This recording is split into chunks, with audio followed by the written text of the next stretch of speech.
C'est la question, $1 milliard. Est-ce que l'incendie, est-ce qu'il est éteint ou pas sur les banques, notamment les banques européennes et américaines aussi? On se pose la question que le CAC 40 rebondit encore aujourd'hui, 1,6% à la mi-journée où on se parle. Bonjour Laurent. Bonjour David. Laurent Grassin, directeur de la rédaction de Rabat, en euros ou en francs suisses aussi. Oui, tout ça est assez similaire. Encore une fois, cette séance du CAC 40 hier qui était très compliquée, mais qui s'est bien terminée. Aujourd'hui, ça remonte. Comment on raconte l'histoire des dernières heures? On raconte déjà l'histoire de ce week-end, parce que c'est vrai que généralement, quand les marchés se terminent, on se dit bon, on est au moins tranquille pour samedi et dimanche, et puis on reprendra les hostilités lundi. Sauf que là, la grosse nouvelle, elle est tombée en cette soirée du dimanche avec ce sauvetage de Crédit Suisse par UBS. Il y avait tout le monde sur le pont pour sauver. Il y avait les conseillers fédéraux, il y avait le président de la Confédération suisse, il y avait la FINMA, il y avait la Banque nationale suisse pour nous annoncer effectivement ce rachat. Ils ont un peu forcé la main aussi à UBS, tout ça, dans l'histoire. Alors je pense qu'il y a eu une grosse pression, en interne, en externe. Je pense que beaucoup de téléphones ont crépité, on s'est beaucoup parlé en Europe, on a beaucoup parlé, je pense, entre Européens et Suisses pour que le maximum soit fait le plus vite possible. Et quand même, on arrive à ce rachat pour 3 milliards de francs suisses pour une banque qui valait encore, malgré les difficultés, 3 fois plus à la clôture le vendredi. Ouais, 7,5 milliards. Et tout, avec tout ça, avec la bénédiction des autorités suisses. La bénédiction active, David, puisque vous l'aviez évoqué dans la première partie de la chronique. Donc il y a quand même tout un package, si je puis dire, qui va avec ce rachat. Il y a quand même les 9 milliards de garantie, quelque part, si quand UBS va trouver, disons-le, les cadavres dans le placard, quand ils vont nettoyer un petit peu le bilan de Crédit Suisse. Donc il y a 9 milliards de garantie là aussi des autorités suisses. Il y a garantie publique. Il y a des liquidités apportées par la Banque nationale suisse à hauteur de 200 milliards de francs suisses et 100 milliards d'aides à liquidité à Crédit Suisse et à UBS. Et il y a 100 milliards qui vont être en prêt garanti. Donc effectivement, c'est des petits plats dans les grands. Et puis là aussi, ils ont fait simple, ils ont fait efficace. On se posait beaucoup de questions sur savoir ce qu'allait reprendre UBS chez Crédit Suisse. Est-ce qu'ils vont reprendre un petit bout? Non, c'est tout. C'est tout. Il n'y a pas de question. C'est la division suisse, c'est la gestion de fortune. Ça va plutôt bien. C'est aussi la banque d'investissement. Ça, c'est un petit peu plus compliqué. C'est la branche qui a été frappée par les différents scandales. Et puis, ce truc assez dingue, David, c'est que on n'a pas demandé leur avis aux actionnaires. Le gouvernement suisse a invoqué cette loi d'urgence pour trouble imminent à l'ordre public. Et hop, allez, emballer, c'est pesé. C'est fait comme ça.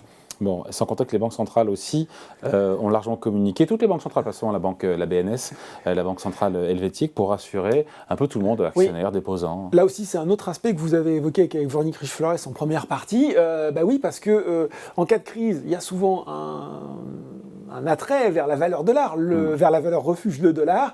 Et donc, la Fed, la BCE, la Banque nationale suisse, canadienne, japonaise, ont mis en place, alors ça existe depuis la crise financière, ces échanges de devises, on parle de ligne de swap, qui permet aux banques centrales de proposer à leurs banques respectives dans leur marché des liquidités en dollars. Et des dollars. Des dollars. Pour ceux qui veulent en acheter. Exactement, pour ceux qu'on peut. Voilà. D'habitude, c'est un rythme hebdomadaire. Là, c'est passé un rythme quotidien. C'est rentré là aussi en vigueur très très vite. C'était dès lundi et ce sera, je crois, jusqu'à fin avril. Quelque chose de très similaire à ce qu'on avait eu au moment du début de la pandémie. Donc, réaction très forte, immédiate, très rapide, synchronisée, là aussi, des banques centrales. Et puis, dernière temps de l'aval, ça se passe en France chez nous. C'est le gouverneur de la Banque de France, il va sur France Inter, il y a une interview qui a été donnée au Monde également au même moment, et sur France Inter, pour rassurer sur la solidité des banques françaises. Oui, et puis, quand même, David, il faut prendre 5 minutes pour dire que nous, maintenant, je veux dire, on a quand même un problème aux États-Unis, on a quand même un problème en Suisse. Je voyais des commentaires qui disaient, voyez, nous non plus, on n'a pas été capable de progresser réglementairement. Mais qui est nous, en fait? Là, on parle d'un problème suisse, effectivement, pour le moment. C'est la régulation suisse. C'est la régulation suisse. Les mécanismes qui ont été mis en place au niveau européen n'ont pas été mis en défaut. Donc, effectivement, le gouverneur de la Banque de France, François Villeroy-Gallo, qui disait l'industrie bancaire en France, elle est concentrée autour de 6 grandes banques qui ont un modèle d'affaires stable, profitable. Il n'y a pas de sujet concernant les banques françaises, nous disait le gouverneur de la Banque de France. Et puis il y a aussi ce communiqué de la Banque centrale européenne, là aussi du mécanisme européen de résolution bancaire, de l'autorité bancaire européenne, tout le monde a signé pour dire que le secteur bancaire, il était résilient avec de solides niveaux de capitaux et de liquidités. Donc on le voit d'un côté, effectivement, la conclusion très rapide, très claire, quelque part, de ce qui se passait avec Crédit Suisse, l'action concertée des banques centrales pour fournir la liquidité en dollars, l'option communication, et puis aussi, finalement, vous l'avez évoqué, cette action de la BCE qui dit « je ne vois pas de raison, je n'estime ce qui était à double tranchant, mais qui finalement était bien reçu, moi je passe mes 0,5 parce que j'estime que j'ai un système bancaire qui est assez solide pour encaisser le choc. » Résultat, une fois qu'on a dit tout ça, ce tir groupé, cette réaction massive, mondiale, quasi mondiale, autorité monétaire, politique et de régulation, ça semble pour le moment, provisoirement en tout cas, fonctionner. Alors sauvé, point d'interrogation. Alors on l'a vu hier, vous l'avez dit, il y avait encore beaucoup de nervosité. Ça s'est bien fini sur le CAC 40, mais on a ouvert dans le rouge. Les bancaires repiquaient. Hier, l'ouverture, on ne faisait pas les mains. Non, voilà, on était sur du -8 sur BNP Paribas, -8 sur Société Générale. On s'est dit, bon, on va revivre une séance compliquée. Finalement, tout ça a décanté un petit peu, tout le monde a retrouvé ses esprits, le CAC 40 a terminé en hausse, les bancaires, certaines en hausse, certaines en baisse, avec des hausses plutôt timides. Aujourd'hui, David, on voit que ça reprend de façon un petit peu plus ferme, et pour le marché en général, et pour les bancaires.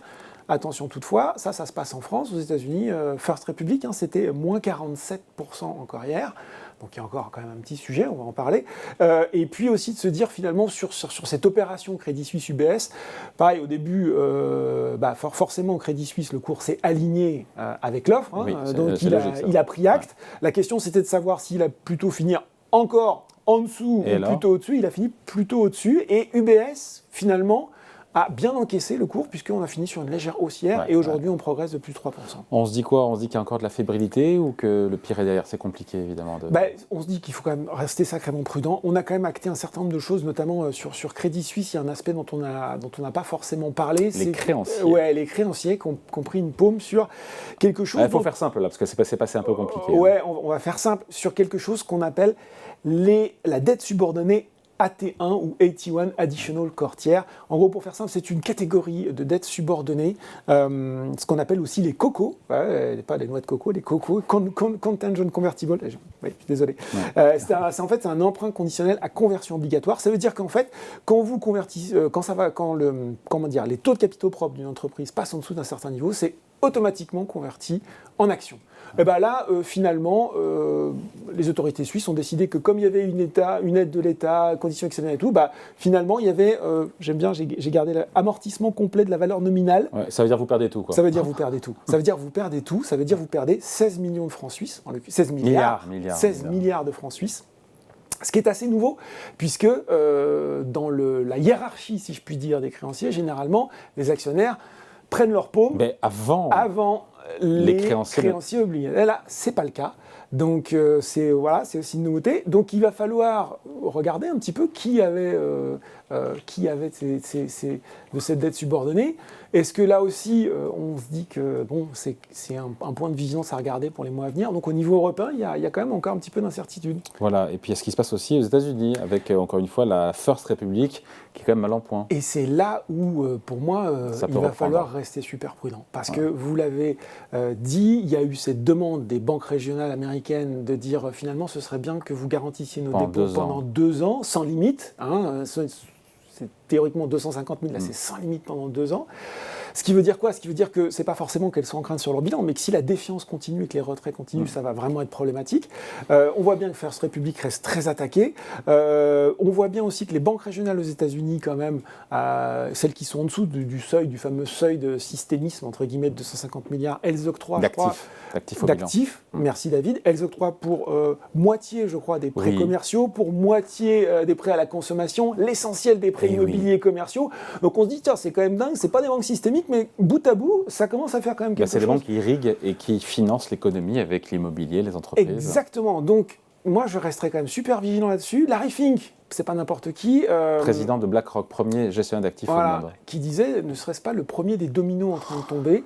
Et lui disait, finalement, et ça ne va surprendre personne, surtout les gens qui regardent Ecorama, on sort d'une période où, pour faire face à des taux au plancher, on est allé chercher du rendement dans des actifs plus ou moins liquide, voire très illiquide, et ben aujourd'hui on voit que la liquidité redevient le maître mot. Comment on sort de ça sans casse? Quand on a un client qui veut récupérer ses fonds et que l'actif en face n'est pas bien liquide. Voilà, c'est-à-dire qu'on ne peut pas le vendre, tout simplement. Quand on parle de liquidité, c'est cette capacité à vendre simplement un actif pour redonner son argent à un client, pour le dire très simplement. Un immeuble. Voilà, alors quand c'est des actifs illiquides, quand c'est du private equity, quand c'est de la dette d'entreprise, c'est plus compliqué. Donc, bon, continuez à surveiller ce qui se passe aux États-Unis. Notamment la réponse de la Fed. Notamment la réponse de la Fed. Alors, vous avez demandé à... Moi, on s'en fout, mais je dirais entre rien et 25 points de base. Allez, 25. Moi, je dis 25. 25, allez, le pari est pris. Merci beaucoup, Laurent. Merci, David. Salut.